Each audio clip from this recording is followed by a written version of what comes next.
this video. This is the second part of the chapter denudation, SST class 7th. So let's start this video. पिछले video में हमने कुछ यहाँ पर discussion कर लिया था डेनुडेशन के बारे में, तो आगे हम यहाँ पर देखते हैं कुछ और पॉइंट्स इस चैप्टर में बचे हुए हैं जिनकी स्टडी करेंगे। डेनुडेशन जैसा कि हम इसका अर्थ समझ चुके हैं, वनोन्मूलन या दूसरा इसका हिंदी में शब्द कहें तो अनाच्छादन। When the denudation takes place, there is erosion, transportation and deposition. जब ये वनोन्मूलन होता है तो कई चीज़ें इसके साथ रहती हैं, जैसे एरोजन है, इसको हमने पढ़ लिया था, आपका मिट्टी का कटाव जिसको बोलते हैं ट्रांसपोर्टेशन, एक स्थान से दूसरे स्थानों पर वस्तुओं का जाना, एंड डिपोजिशन कह सकते हैं एकत्रित हो जाना कहीं पर, या अन्य शब्दों में हम इसे कहें निक्षेपण या जमाव। तो ये चीज़ें सब इसके साथ घटित होती हैं। These three process go on with glaciers, rain flowing of the river, water and the sea waves. यही सब कहानी, यही सब कार्य जो है आपके ग्लेशियर्स के साथ, बहते हुए नदी के जल के साथ, समुद्र की लहरों के साथ भी होता है। They are the examples of external forces. ये सभी एक्सटर्नल फोर्सेस के उदाहरण हैं, यानी कह सकते हैं बाहरी जो दबाव है उसके उदाहरण हैं। Let us discuss them one by one. चलिए इनके बारे में एक एक करके हम डिस्कस करेंगे। फ्लोइंग वाटर रिवर्स, नदियों का बहता हुआ पानी क्या है। Denudation through the flowing water is very important. ये जो वनोन्मूलन की क्रिया है ये बहते हुए जल के साथ भी बहुत महत्वपूर्ण है। This flowing water is called river, इसी को नदी बोलते हैं। The erosional work of a river depends on the load, velocity and the volume of water. तो इसमें जो इरोजनल वर्क होता है, मिट्टी का जो कटाव होता है इस जल के साथ, वो काफ़ी कुछ निर्भर करता है लोड भार पर, वेलोसिटी गति पर, and the volume of water, और पानी की जो उपस्थिति है इन पर कहीं ना कहीं ये जो है डिपेंड करता है। ऑन द हिली ट्रैक्ट, जो पथरीले इलाके होते हैं, the water erodes the bottom and make it deeper.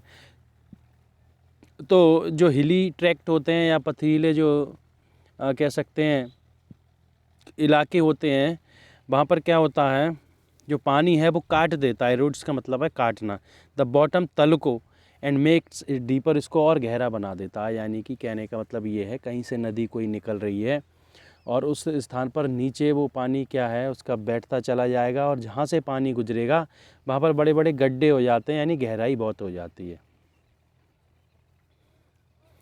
The valley so formed is V shaped, और इस तरह की जो जगह हैं वो उसमें बी शेप की वैलीज़ बन जाती हैं, घाटियाँ हो जाती हैं। The Grand Canyon of Arizona in the United State of America is about 1.5 kilometres deep. ये एक जो नाम बताया जा रहा है आप इसको ध्यान रखेंगे, ग्रैंड कैनोन जो एनाजोना में है यूनाइटेड स्टेट ऑफ अमेरिका में, तो ये क्या है लगभग 1 किलोमीटर तक गहरा है। The gorges of the river Indus, Ganga and Brahmaputra on the Himalaya are worth seeing. आपकी गॉर्क्स कहते हैं घाटियों को, जो घाटियां हैं, किसकी घाटियां हैं, इंडस नदी की, गंगा की, ब्रह्मपुत्र की, हिमालय की, ये सब इसी के अंडर देखी जा सकती हैं। जैसा कि यहाँ एक इमेज बनी हुई है, आपने अपनी बुक में इस इमेज को देख सकते हैं कैसी घाटियाँ बनी हुई है। ये ग्रैंड कैनोन है जो अभी चर्चा जिसकी की थी। वाटरफॉल क्या होता है देखते हैं। When the river water falls from high steep slope with a great speed, it is called a waterfall. किसी नदी का पानी फॉल्स में जब गिरता है, हाई स्टीप स्लॉप, काफ़ी अधिक ऊंचाई से या ढलान से, स्लॉप ढलान को बोलते हैं, बहुत तेज़ गति के साथ, तो उसको ही वाटरफॉल बोलते हैं। In the bed of river the hard and soft rocks are combined. तो ये एक तरह से नदी का बेड समझ लीजिए इसको। इसमें क्या होता है, सॉफ्ट और हार्ड रॉक्स जो है कंबाइन हो जाते हैं, मिल जाते हैं। The soft rocks are easily eroded but the hard rocks remain the same. और जो सॉफ्ट रॉक्स होते हैं वो आपके जल्दी से कट छट जाते हैं, इरोड का मतलब कटना छटना, लेकिन जो कठिन या कह सकते हैं मजबूत जो पत्थर होते हैं, चट्टानें होती हैं, वो वैसी रहती हैं। Thus the water falls from a high altitude causes a great sound. इसलिए जो वाटरफॉल होता है जो अधिक ऊंचाई से गिरता है, एलिट्यूड का मतलब है अधिक ऊंचाई, तो उससे बहुत अधिक जो है कह सकते हैं हम साउंड उत्पन्न होता है। This topography and scene depict a panorama of a waterfall.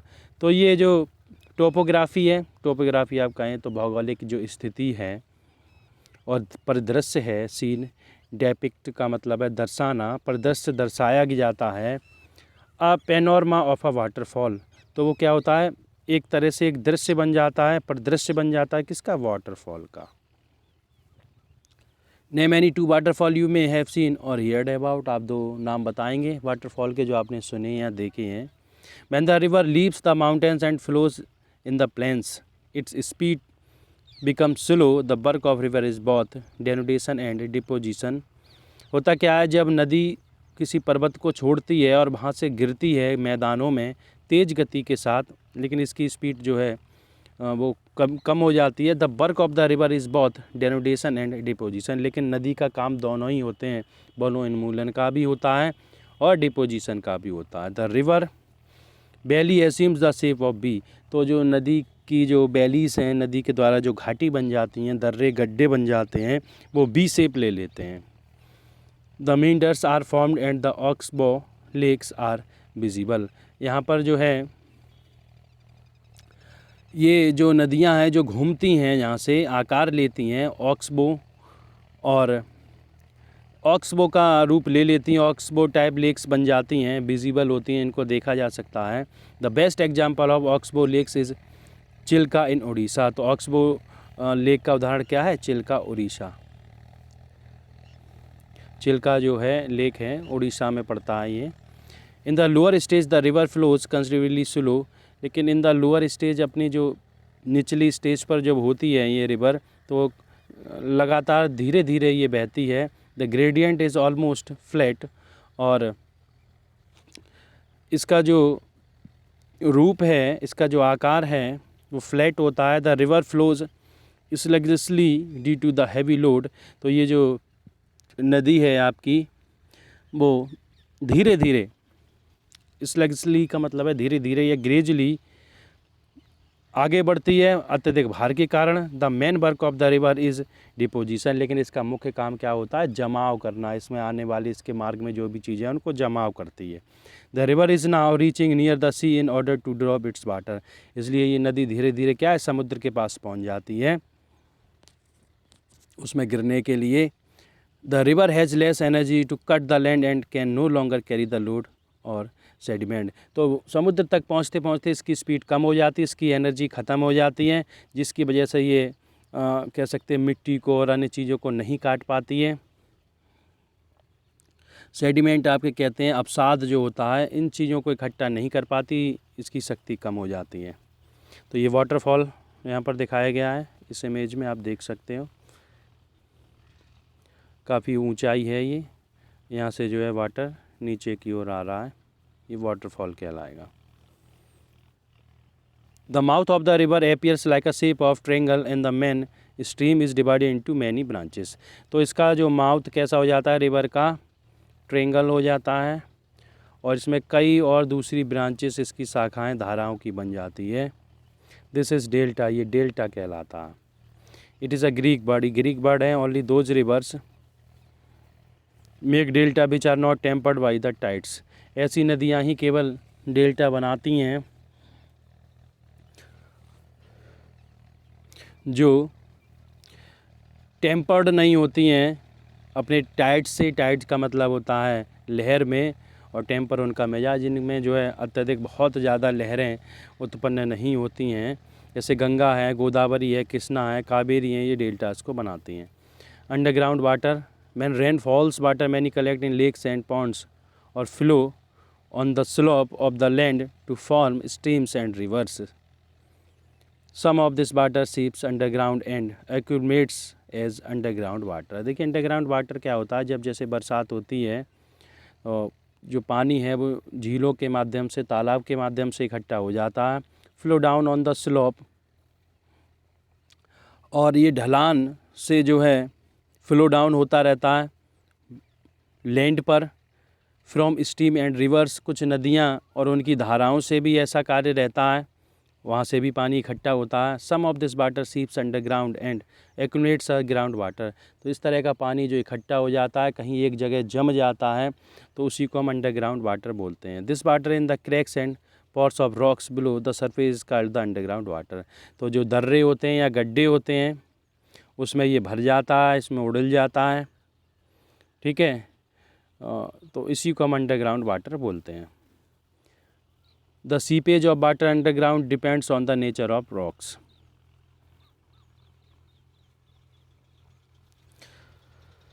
तो ये हम कह सकते हैं जो सीपेज है इस वाटर का,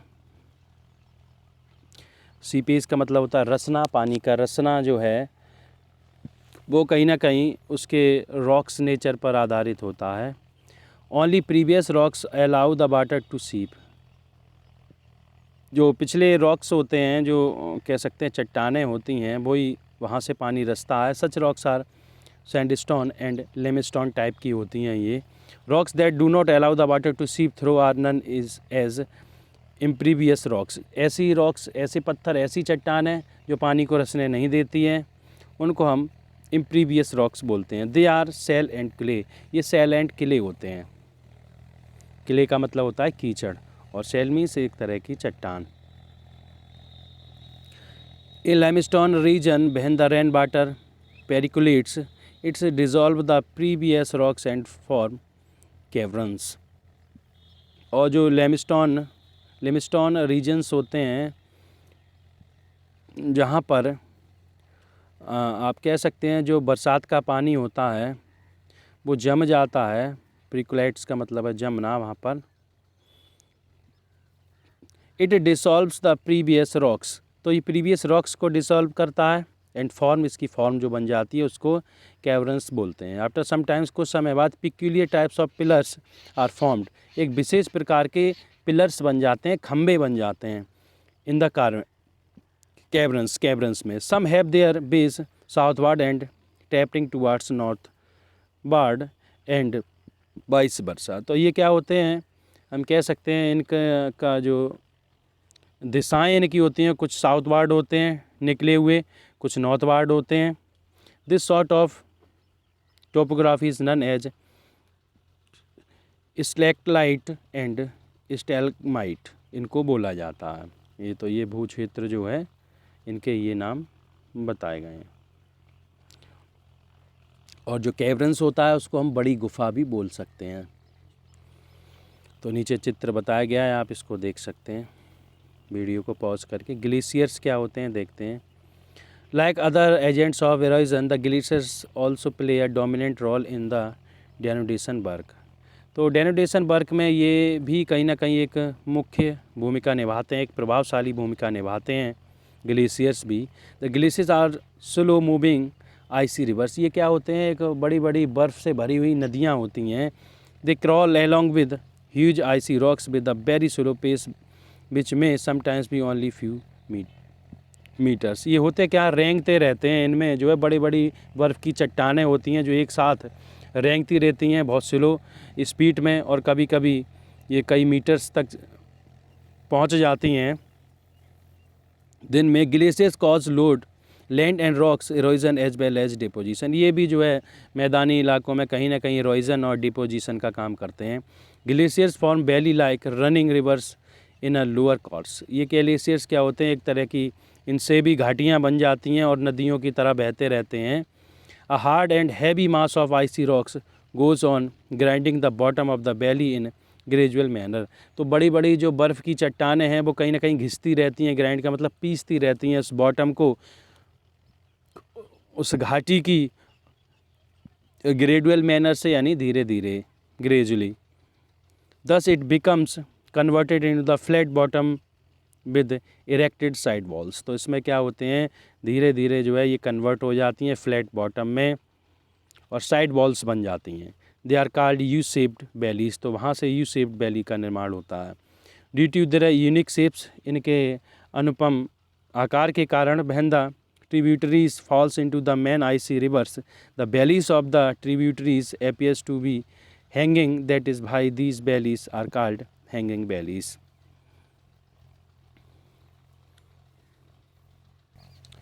तो होता क्या है वहाँ पर, when the tributaries fall into the main icy rivers, tributaries का मतलब है उपनदी, कुछ नदी होती हैं उनकी उपनदी होती हैं, तो वो उपनदी क्या है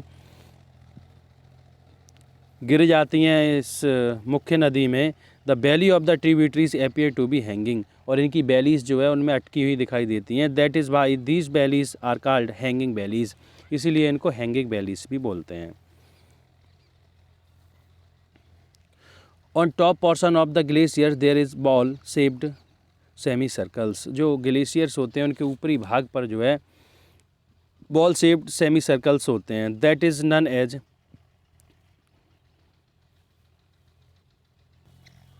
सर्क बोलते हैं। It is just like the shape of an easy chair, बिल्कुल एक ईजी चेयर की तरह इनका शेप होता है। When the glacier passes through the basalt rocks, जब बेसाल्ट रॉक से ये ग्लेशियर्स गुजरते हैं, this appears as if the sheep are sitting, तो ऐसा महसूस होता है जैसे भेड़ बैठी हुई है। Such appearance is known as sheep rock, इसको शीप रॉक बोलते हैं। The depositional substances are also known as camps eskers, जो सब्सटेंस होता है जो तत्व है डिपोजिशनल, उसको कैम्प्स या एस्कर्स बोलते हैं। Glaciers also have the debris on each side, और जो ग्लेशियर्स होते हैं वो डेवर्सिस लीव करते हैं अपनी दोनों तरफ। They are known as moraines, उनको मोरेंस बोलते हैं। नेक्स्ट है आपका सी वेव, समुद्र की लहरें। The sea is an important agent of bearing away the land, although it works of erosion and deposition in confined to the coastal region। तो ये जो सी वेव्स होते हैं, जो इन समुद्र की लहरें हैं, वो भी कहीं ना कहीं ये आपके इस लैंड को ले जाती हैं। इसके साथ ही ये भी डिपोजिशन और इरोजन वर्क करते हैं कोस्टल रीजन में। The powerful sea waves dash against the coast forced by the flowing of wind और स्टॉर्म्स। ये क्या होते हैं, पावरफुल जो सी वेव्स होते हैं वो सामना करते हैं ताकत के साथ हवा के बड़े बड़े झोंकों और तूफ़ान का। Thus they break down the heavier rocks on the coast, इसकी वजह से ये बड़ी बड़ी चट्टानों को भी तोड़ देते हैं। This coastal erosion is called marine erosion, तो इस तरह का जो इरोजन है उसको हम मैराइन इरोजन बोलते हैं। Sea waves also work an agent of transportation and deposition, इनका भी ये जो सी वेव्स हैं इनका भी डिपोजिशन और आपके ट्रांसपोर्टेशन का काम है। The sea waves usually deposit pebbles and sand along the shores, ये भी जो हैं अपने साथ पत्थरों और बालू को साथ रखते हैं अपने किनारों से। These marine deposits gives rise to many new land forms, इसी के माध्यम से जो है विभिन्न लैंड फॉर्म्स बनते हैं। The land forms having gravel pebbles and shells are marine deposit are called beaches, तो विभिन्न पत्थरों के माध्यम से बालू रेत जो इकट्ठा हो जाता है, सेल्स इकट्ठे हो जाते हैं, तो उससे जो एक शेप बनता है उसको हम बीचेस बोलते हैं। Juhu in Mumbai and Marina in Chennai are the famous beaches in India, ये दोनों ही जूहू मुंबई का और मैरिना चेन्नई का प्रसिद्ध भारत के बीच हैं। They are also the most favourite beaches for million of tourist coming from foreign countries, और विदेशों से आने वाले जो टूरिस्ट हैं उनके लिए भी बहुत ही प्रसिद्ध हैं। Sometimes embankments of sand granules and gravel are deposit in the sea floor near the coastal region, तो ये जो एम्बैंकमेंट्स हैं, एम्बैंकमेंट्स बोलते हैं तटबंधता जो है वो बालू की अब धीरे धीरे जो है कह सकते हैं डिपॉजिट होती रहती है इन द सी फ्लोर पर नियर द कोस्टल रीजन्स में। These land forms are submerged in water creating obstacles in the shipping, तो ये जो लैंड फॉर्म्स हैं सबमर्ज्ड हो जाते हैं इन द वाटर, पानी में, creating obstacles in the shipping, और शिपिंग के लिए ऑब्स्टिकल्स उत्पन्न कर देते हैं। हिंदी में कहें तो बाधाएं उत्पन्न करते हैं। These land forms are called bars, इनको बार्स बोलते हैं लैंड फॉर्म्स को। Sometimes a sand bar cut off a little part from the main body of sea water, कभी कभी इनका जो सैंड बार है इसका थोड़ा सा पार्ट कट हो जाता है सी वाटर बॉडी से। It gives rise to salt water lakes along the coast, तो इससे जो है साल्ट वाटर लेक्स बनती हैं, नमक की कह सकते हैं झीलें। These land forms are called lagoons, इनको लेगून्स बोला जाता है। Lagoons have a smaller passage into main sea water with the opening, तो ये क्या है, लेगून्स क्या होते हैं, छोटे से पैसेज होते हैं मेन सी वाटर के जो खुल जाते हैं। At Malabar coast of Kerala there are several lagoons found in India, बहुत प्रकार के लेगून्स भारत में पाए जाते हैं, इसमें एक उदाहरण दिया है केरला का। The Chilka lake is a lagoon having sweet water, एक चिल्का लेक है जिसमें स्वीट वाटर है। The other lagoons form in Andhra Pradesh is Pulicat lake, ये आंध्र प्रदेश की है। द वर्क ऑफ विंड का वर्क क्या है देखते हैं, यानी हवा का कार्य। Wind is the powerful external force of denudation, ये डेनुडेशन का एक्सटर्नल फोर्स है, काफ़ी पावरफुल होता है, हम सभी जानते हैं हवाओं में कितनी शक्ति होती है। It is more permanent in desert land forms, तो ये डिसेंट कह सकते हैं लैंड फॉर्म्स के लिए काफ़ी मर्यादित, काफ़ी उचित होता है। In the absence of moisture and vegetation participles और soil are easily loosened in desert regions. In the absence of moisture जहाँ एब्सेंस होता है, यहाँ नमी नहीं होती है, तो ऐसे स्थान के लिए वेजिटेशन और पार्टिकल्स ऑफ जो सॉइल हैं are easily loosened in desert regions, तो ये डेजर्ट रीजन्स में लूज हो रहते हैं। They are freely picked up by the high velocity wind और स्टॉर्म्स, तो इनको क्या उड़ा दिया जाता है जो हवा की तेज़ गति होती है उसके द्वारा और तूफ़ानों के द्वारा। Heavy dust storms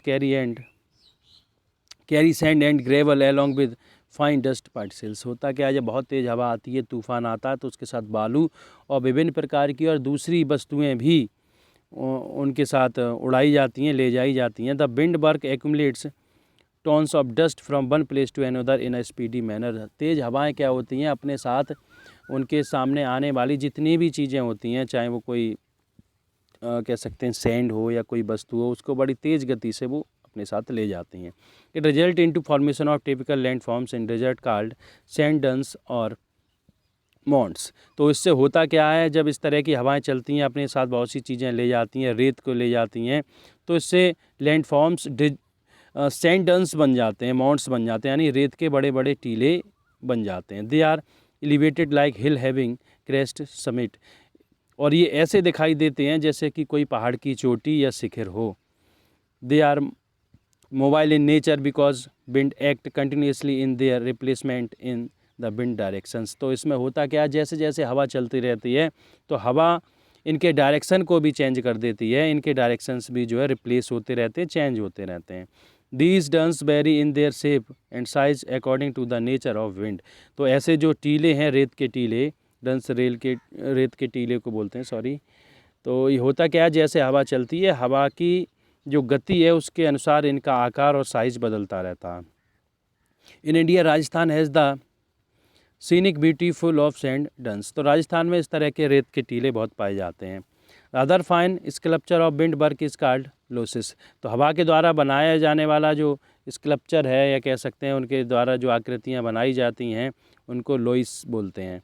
it is found by the deposition of fine dust participles, इसमें होता क्या है, कैसे बनते हैं ये आपके डस्ट पार्टिसिपल्स के डिपोजिशन के द्वारा। The bed of the loess is 3000 feet, तो इसकी जो बिड्थ है वो कितनी होगी, लगभग 3000 फीट की। In the United State of America particularly in Colorado the bed of the loess is 2000 feet, लगभग 2000 फीट की ऊंचाई वाला लोइस आपका स्थित है किसमें, स्टेट ऑफ अमेरिका में, यूनाइटेड स्टेट ऑफ अमेरिका में। जैसे यहाँ पर बने रेत के टीले देख सकते हैं चित्र में।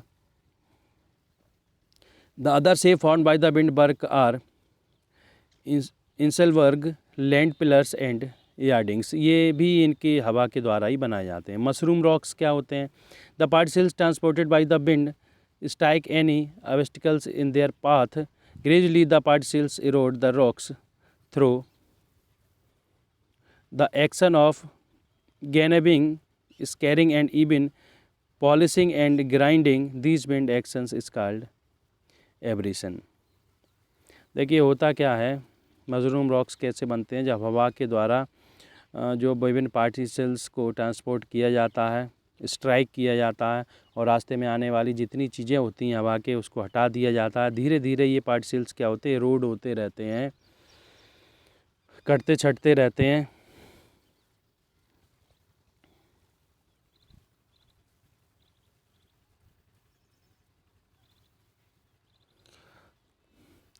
Through the action of nabbing, scarring and even polishing and grinding. हवा के द्वारा जो है इनको पीसा जाता रहता है, काटा जाता रहता है, धक्का दिया जाता है। This wind action is called abrasion. इनको एब्रेशन हम कहते हैं।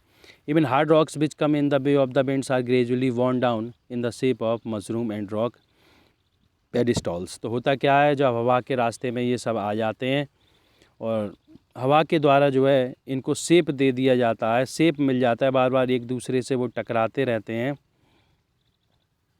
ठीक है, तो वो मशरूम या पेडिस्टल्स का रूप ले लेते हैं। These mushroom shaped rocks come into existence as the wind erosion has forceful impact on its sand particles at a high of a few meters above the surface of the land। होता क्या है, ये जो हवा है इस पर दबाव बनाती रहती है, इसका इरोजन होता रहता है हवा के द्वारा, ठीक है, फोर्सफुली। तो धीरे धीरे जो क्या है, ये जो लैंड है उस पर पड़े रहते हैं और धीरे धीरे इनकी आकृति चेंज हो जाती है, तो वहीं से आपके मशरूम रॉक्स बन जाते हैं। सैंड